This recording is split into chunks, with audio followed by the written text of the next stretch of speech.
My name is Thompson. I go to Westminster Christian Academy. And I remember going to Gettysburg for about 2 days, and then after that we went to D.C. And I met the speakers. I learned about new leadership positions that I didn't know. Specifically, one was chaplain. We met Chaplain Black, and he told us his life story. And then we also spoke to different news anchors that showed us around, like Fox and NBC. Aside from meeting with speakers and learning things, I was meeting new friends and learning about them and people who I haven't talked to at school or who I haven't met before, and making new friends who I still have today.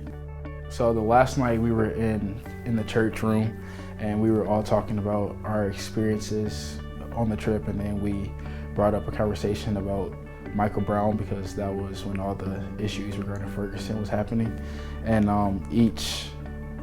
everybody was sharing their own experience and what they felt about the situation. And I shared an experience about how I played basketball at the time, and when you play basketball, the coach says hands up, like when you play defense.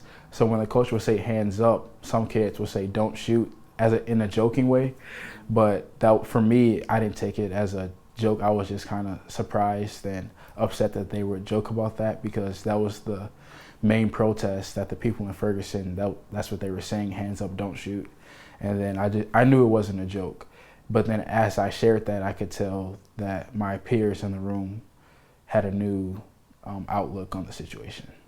And I feel like that was a good conversation that we had. Yes, I was encouraged. When I wasn't the first person to speak, so I was just kind of getting comfortable and figuring out whether I wanted to say it or not.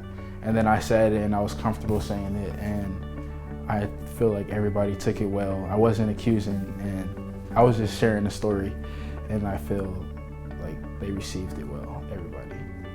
Don't try to force it. If they don't want to listen, don't try to force them to listen, and don't be accusatory.